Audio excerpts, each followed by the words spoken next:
Well, hello again, and welcome back to another episode of the Summer Spotlight 2020. I am your host, Gayle Nicholson. So glad to see you all back today. While you're out there, if you're watching this on YouTube, please subscribe, comment, give us some love. Again, also on Facebook, show us some hearts. When you make your comments, please do make comments, but we can't respond to them during the show. We will review comments after the show.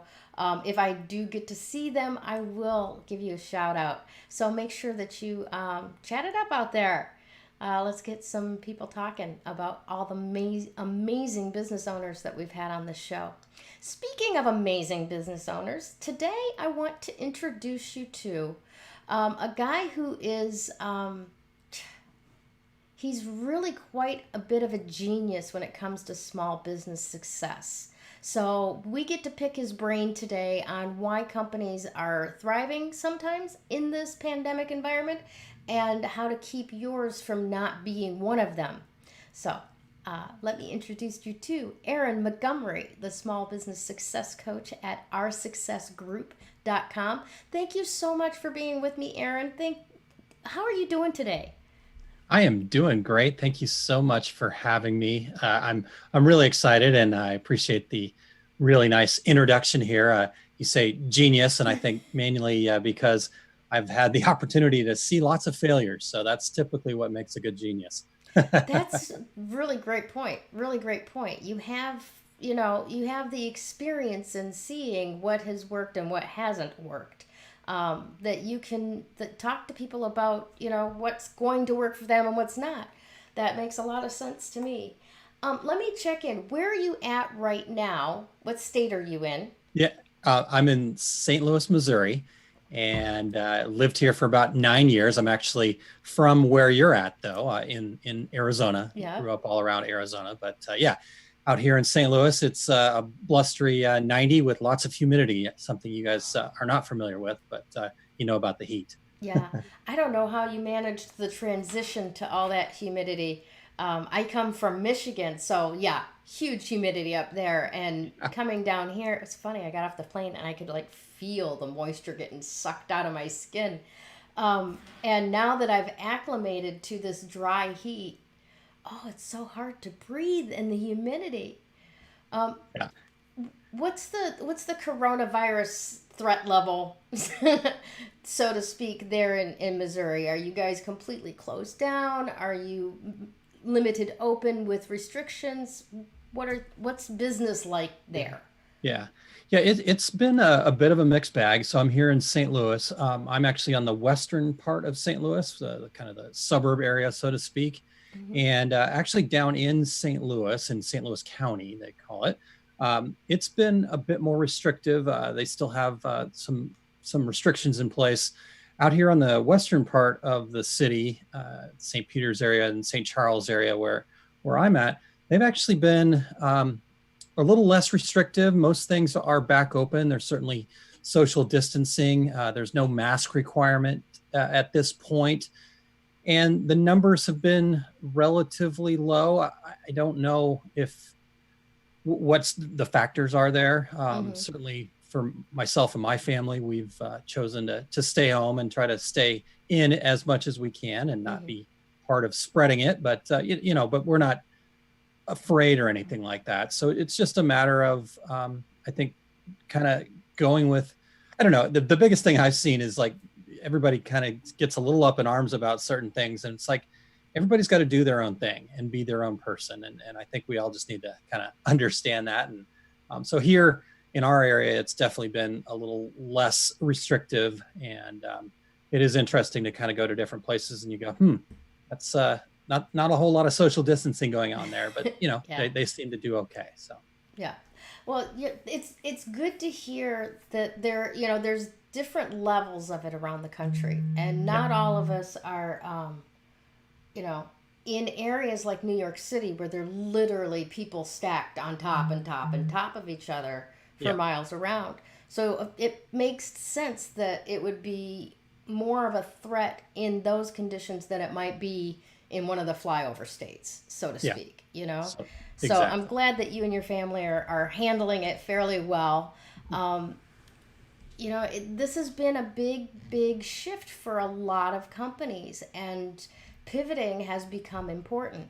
So Yep. let me ask you, like pre-pandemic, Yep. remove the pandemic from all of this, right? Sure. Before any of this started, what were you seeing as reasons why a small business specifically, might fail? Yeah. Yeah. It's really interesting, and I'll answer your question for sure. Um, but honestly, there's not a whole lot of difference though. But just to kind of go back to what you were saying, I think as a small business, the odds are stacked against you. I mean, that's just the way that it is. It's the reality of it. Depending on what study you are following, they'll say that 85% of all small businesses will fail within their first year. So just the having the guts and gumption to get out there and start a business is a big deal. And people should be applauded just for doing that, because small business is so important to our economy and our society and all of those things. But a lot of times there's typically three themes that I've seen from all my years. Like I said, I've had the opportunity to see lots of small businesses start, fail, and succeed all the way around. And the three themes that kind of stick out to me are, first, theme that kind of happens when people tend to fail is they leave a 9 to 5 type job or whatever, working for somebody else, and then they start their business, and they treat their business like they were doing their 9 to 5 job, where I'm clocking in, I'm just working these hours, it's for the freedom, I'm going to do whatever I want whenever I want. And all those things are true, but you also have earned the right as a small business owner to work every hour of every day if you'd like. Yeah. So so that's the first thing. The second thing is they kind of are winging it. There's no plan. Some guru says, oh, just write this 1-page business plan and you're going to be, boom, everything will be great. That's not the case. A 1-page business plan is certainly a fine place to start, but you've got to do some planning. And then I guess this is the biggest one, and this has always been something that I've really kind of I've tried to wrap my head around, for me personally, for all the businesses I get to work with. But the biggest one is they just don't believe in themselves enough. They don't believe in themselves enough to get out there and ask for the order. They don't believe in themselves enough to ask for help. To just lots of things. They're afraid to make a mistake. They're sitting on their hands more than they're doing anything. So those are the three main areas that I've seen people really struggle with as small businesses before and even during the pandemic. Those are some excellent points. I mean, I was just talking to somebody else yesterday on the fact that people tend to go into business for themselves, and they want to do the 4-hour work week immediately, right? Yeah, for sure. And it is a whole mindset of, oh, I can do whatever I want now. I'm not chained to someone else's desk. If I wanna go and have a late lunch with 3 martinis, I can do that. Well, yeah, you can, but that's a choice, and there's a list of consequences that come with every choice. And are you willing to put up with the consequences that come with that? Yeah, exactly. Yeah. Awesome. Yeah. I mean, you can take off to go to the kids' school function and do all that. But then guess what? When they go to bed, you've got to make up for those 4 hours that you spent there, and make sure that you're, doing the things that you need to do, making sure your marketing's flowing, you're responding to emails, you're, wearing all those hats that you get to wear as a small business owner now. Mm-hmm. So it is a big deal. Now, you've told us where new small businesses tend to go wrong. What should they be doing instead, like specifically? Yeah. And I think if you just kind of go back and look at those three areas of failure that, like I said, seem to be the most common theme of all of them, is if you take those things and then you kind of work backwards from there, you're going to actually really be able to overcome a lot of those things. So if we talk about, treating it like the 9 to 5, the 4-hour work week, the 3 martini lunches, all that kind of fun stuff. Well, again, yes, that's the greatest part about having a small business. You get to make those choices now. Those are all your choices.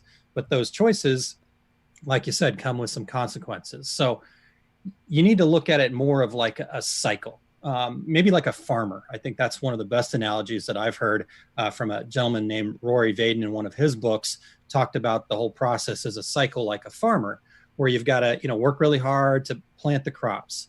You got to tend to them, and then you can harvest. But there's going to be downtime in there, and that's great. But there are going to be times where the whole work-life balance thing, it's going to be right out the window, and it does become a balance over time. But you got to start with some hard work. You got to start with really kind of digging in, getting the things planted, pushing through some difficult challenges by putting in a lot of effort up front. It's the other thing to kind of think about it as is like a flywheel. When you first start pushing that flywheel, you're not making much progress, but you're putting in a ton of effort. But if you're doing this right, as you get going, that will continue to be easier to push, yet you'll get more momentum and going. So look at it more as a cycle than the typical 9-to-5 job. The second thing was the planning aspect of it. We talked about, okay, you got to do a one-page business plan or something like that. Totally agree that that's a great place to start, to just kind of understand what it is that you're after. Because at the end of the day, we're creating a business as a small business owner. So we're creating something, and everything that we create has to be created in our minds first.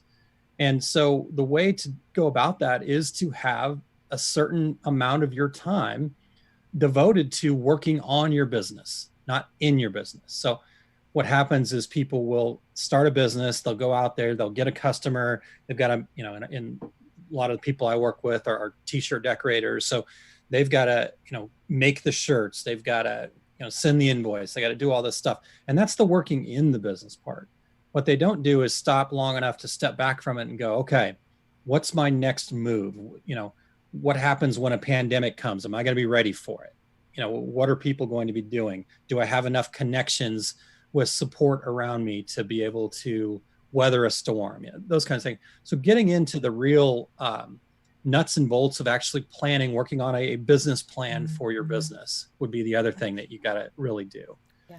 And then the third thing is mentioned, not believing in yourself. And here's the deal. At the end of the day, I think deep down, each and every single one of us knows in our heart of hearts what it takes to be successful. We can go read books. There's all sorts of resources with the internet, shows like this. There's all sorts of great information about what it takes to be successful, but it's the actual act of doing it. It's the putting those things into action. It's the seeing something and having an idea, and then having that willingness to go out there and try that idea, even though you might fail. One of the best quotes that I try to live my life on is from a gentleman named Jack Canfield, where a lot of you might know him as one of the co-authors of Chicken Soup for the Soul. Mm-hmm. And he says that fear just stands for a fantasized experience appearing real. So the fear of failure is just that. It's just made up in our heads. So we have to believe in ourselves. And one of the best ways that I've seen and that has worked for me is surrounding myself with like-minded people that are interested in abundance, and people that are interested in growing each other, and the whole mentality of a rising tide lifts all boats. So within those three things, I think you've got plenty to kind of, if you can focus on those things, work in cycles, make sure you're spending enough time on planning and understanding what the future might look like for your business. And then just believing in yourself, getting out there, taking action, surrounding yourself with good people. So those would be my biggest tips, Gayle. Awesome stuff. I want to not pick apart, but I want to focus for a second on what you said about surrounding yourself with like-minded people.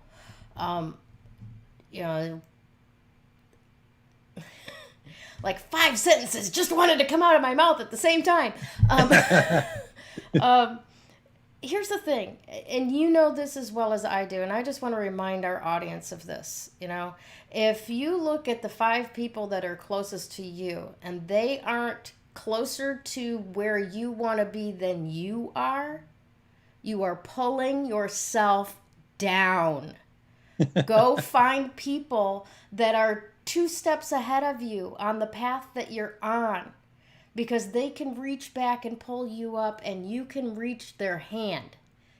They're close enough, you can make that leap in that gap between the where you're at now and where they're at now. And they're going to do the same thing, and they're just going to keep pushing you up as you come along. And then there will be others behind you that will be looking to you for the same exact thing. I cannot stress enough what Aaron just said. Surround yourself with the people who are already on the path going where you want to be. Yeah. And I think your point about, the fact that you're reaching ahead, that's a great way to look at it. And I think the other part that you mentioned is you also have to be willing to reach back and pull somebody else up. Because what I've seen is you get a lot of people that want to they want to reach forward, but they're not willing to give back, and typically what happens is that they run out of resources because they've taken for so long.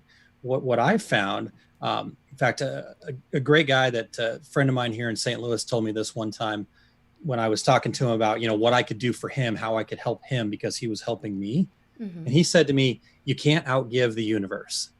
And that really stuck with me because it meant that if I'm giving to people behind me, that they're going to also help push me forward and make it easier for me to reach forward, like you were saying. So I think that's a really great point that you make there. Thank you. Now, what keys really do you find most important to success? What are the really top ones? Because there's a whole toolbox full of keys that we got to try and locks all over the place as an entrepreneur. So which ones are the top? I don't know, how many can you give me? 3, 5? I could, like you said, I could give you lots.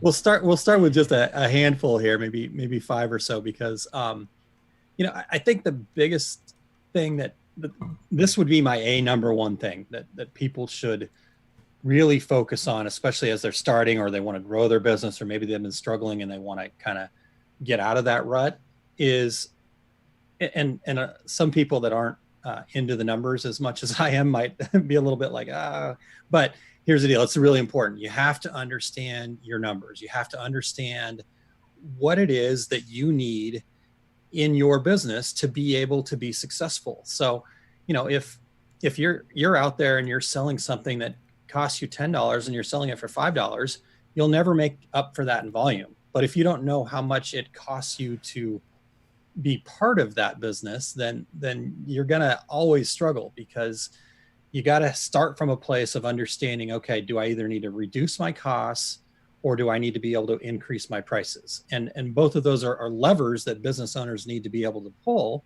But if I don't know where those levers start at, then I'm never going to give myself a chance for success.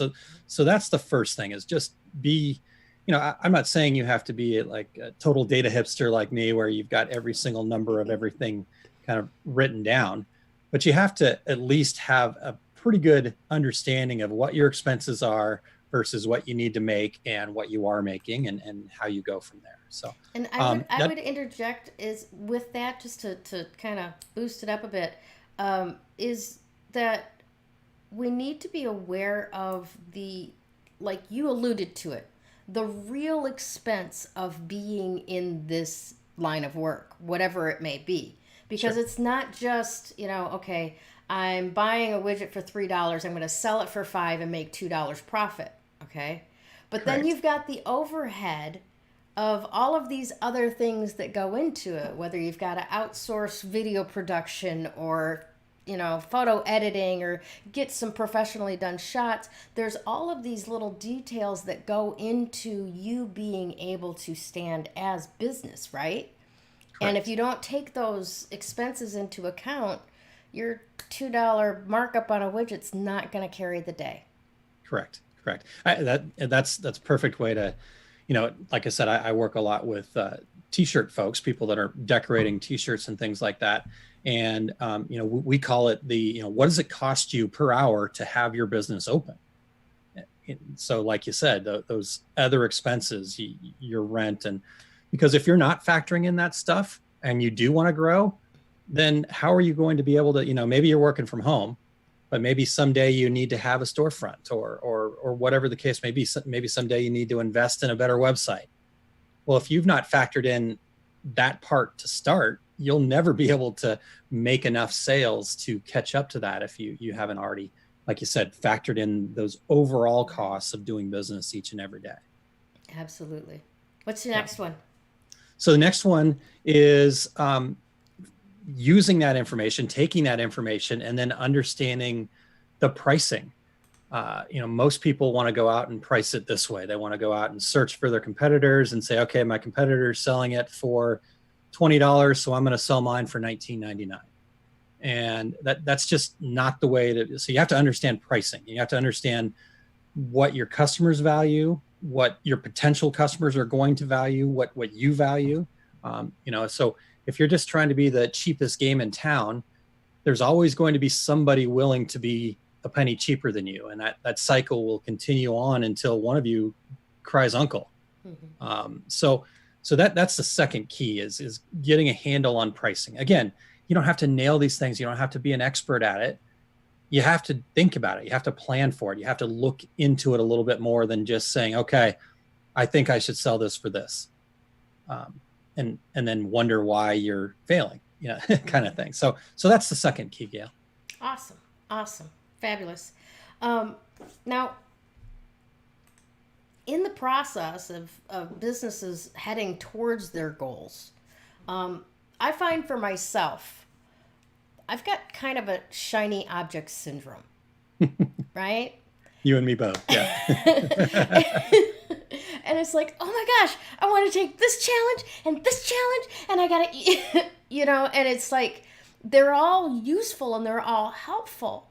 But, how do you, as a business person, choose what is fun to explore and what is essential for my business to grow? Yeah. Well, that's actually a perfect lead into the third key I was thinking about, which is this whole idea we talked about earlier of the business planning. And a big part of business planning is really kind of spending enough time understanding why you're doing this, why you started your business, what's important about it. It's not just about making money. The making money part is great, and that's hopefully a byproduct. But why are you wanting to make money? Are you wanting to make money to be able to support your family? You need the freedom. Is it because you want to make a difference in people's lives?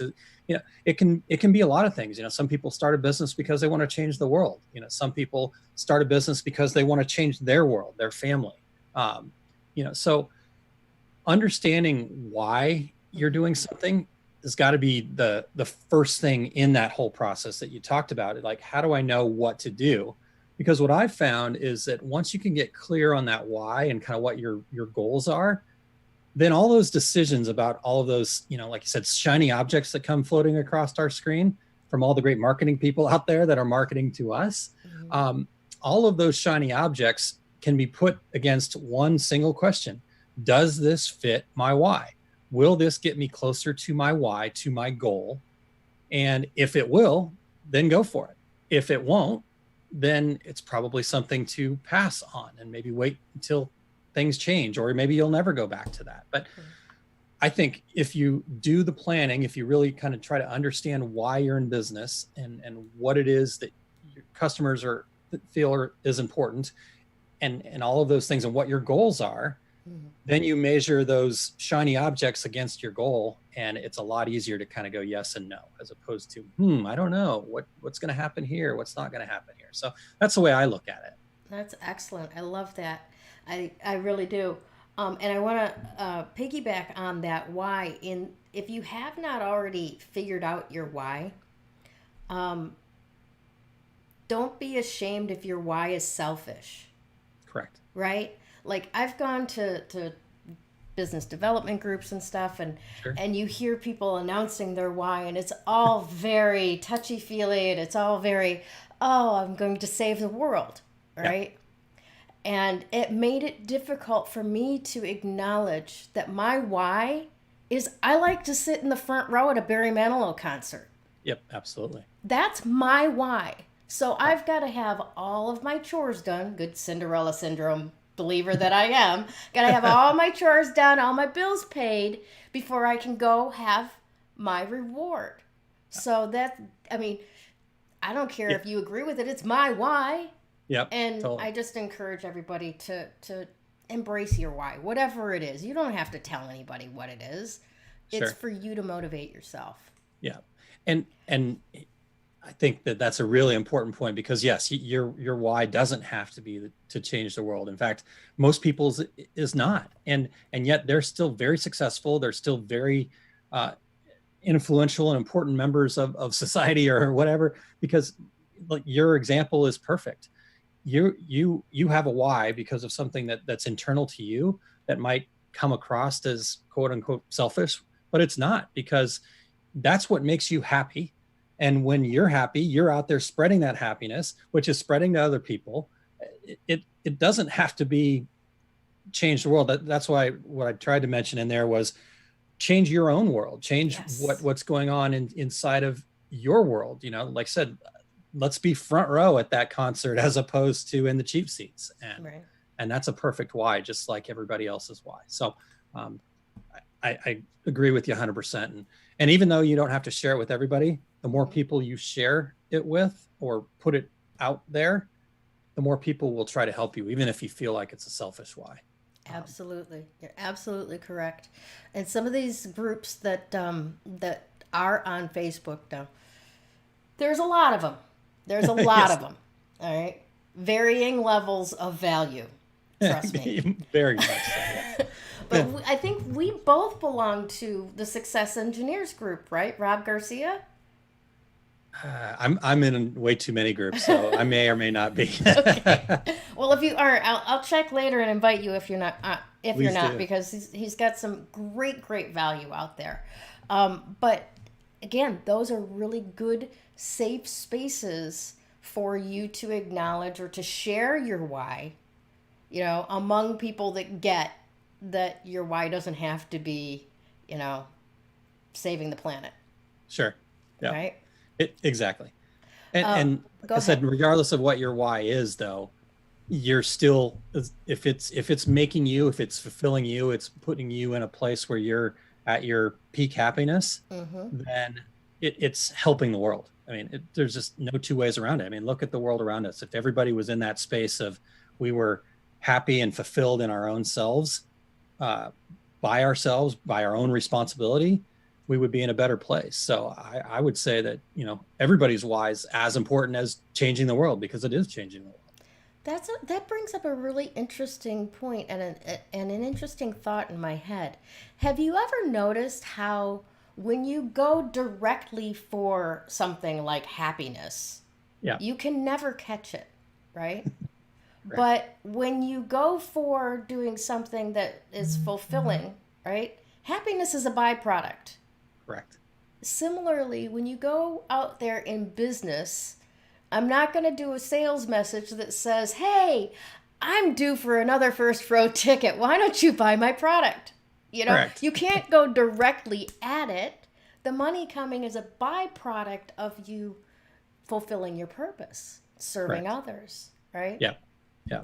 Excellent. I think that's, and I think one of the reasons why that happens is because we all do have very individual and specific whys that, serve different purposes, that have different goals. And so that's why we have to figure out how we fit those things together. Like you said, you're not going to go out there and say, buy my product because I need another first class ticket, but you're fulfilling their needs. Mhm. And that's what a business person's really doing is figuring out how to fulfill their needs, how to get the people that they serve closer to their why. Mhm. And in turn, that helps you get closer to your why. And Yeah. it's a pretty cool cycle if you do it right. It really is. It really is. Now, can you give our audience one thing today that's going to leave dividends for them? Yeah, I mean, we've already talked about it a little bit. In fact, you brought up the fact that surrounding yourself with the 5 people that you surround yourself with. But I think probably the most important thing a small business person can do is to somehow, some way, build yourself a network. If you go back and read like a book like Think and Grow Rich from Napoleon Hill back in the 20s all the way up into other success principle type books, Mm-hmm. they all talk about having a mastermind group, having a group of people around you that, you can be honest with, that there's that trust level with, that you realize that you're going to be able to pull yourself up when you've been knocked down, Mm-hmm. and you can support them and do all that other stuff. So I think the biggest thing people can do is somehow, some way. And the cool part is, today's world, it doesn't have to be, in fact, a lot of places it can't be face to face. It Mm-hmm. can be a online experience. It can be, there's all sorts of different ways. Just find yourself a community. It could be a Facebook group like you mentioned. Find yourself a community of people that are like-minded, not because I want you to just be narrowly focused, but I want you to be surrounded with people that are looking for success, because that will help you. Now, you can go out into the other things and open your mind to new ideas. That's totally fine. But I think the number one thing for people to do is just go surround yourself with like-minded businesses, people that are going to, be challenged with the same things you were challenged with, as well as be able to say, you know what, you've got it. You can do this. You're going to do this. We're going to do it together. So that's, in a big way, that's why we created our success group, was to build that community. So. Excellent. Excellent. Yes. You have dropped so much value in just this 30 minutes. I can't even imagine what you deliver through OurSuccessGroupcom. You want to tell us a little bit about all of it? Yeah, certainly. Thank you so much for that.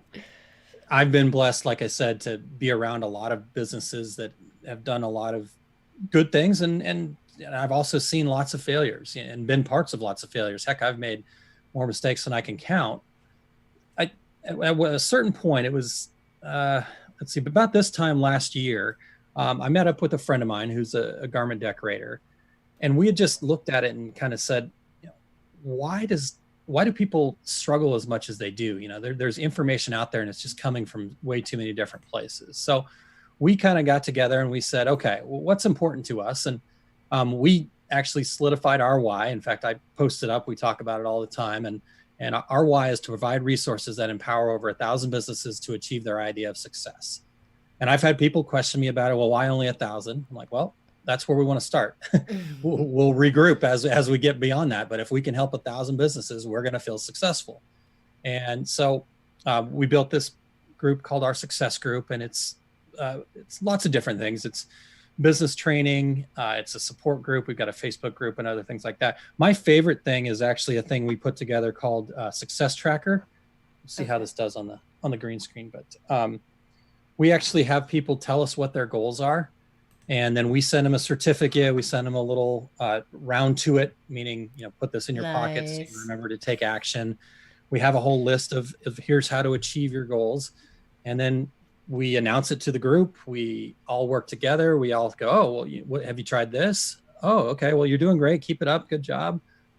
It's so cool. It's so cool to get to see people achieve success. I think that's what the big box check for me is I love watching those moments of just, oh my God, I made it. I reached for this goal I didn't think I could make, and I made it.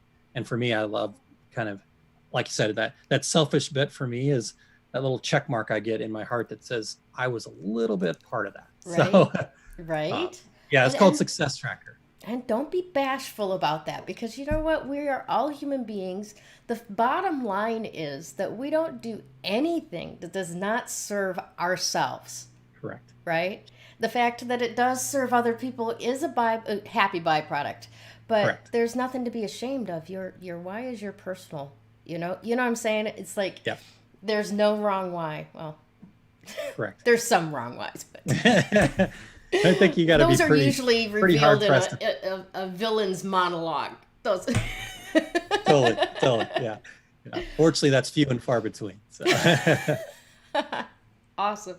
All right, my dear. So now you're offering something special to the people who have watched with us today.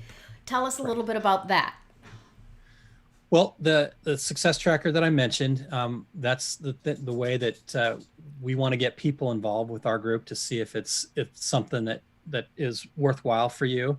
So we do have a discount going. It's already really inexpensive. It's only $20 to get involved. Uh-huh. And with that $20, like you said, you get the stuff that I showed you just right out of the gate. And then you set a milestone, which is kind of, a lot of times for a lot of people, it's kind of the halfway point.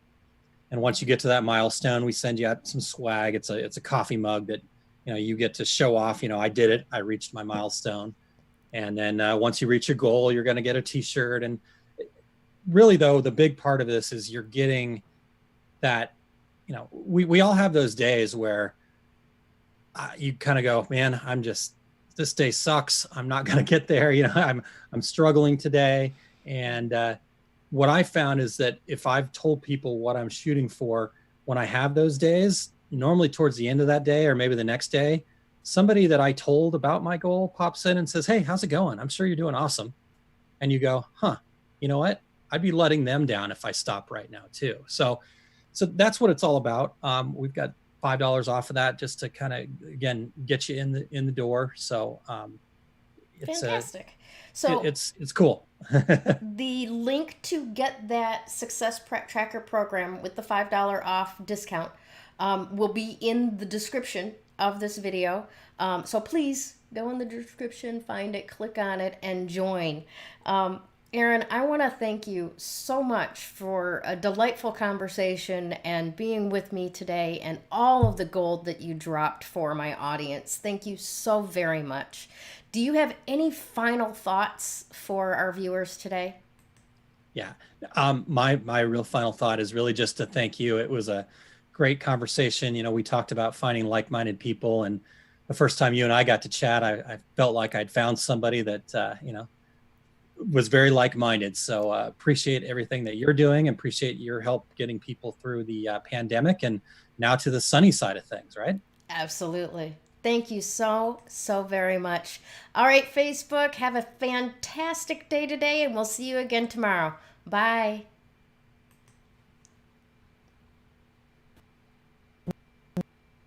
When you open yourself up to work, recovery progresses. That recovery is possible. You do not have to live as a victim until your last days. You have unbelievable strength, and I know that because you're still here. Do you want to create something completely unrecognizable with your life? I can show you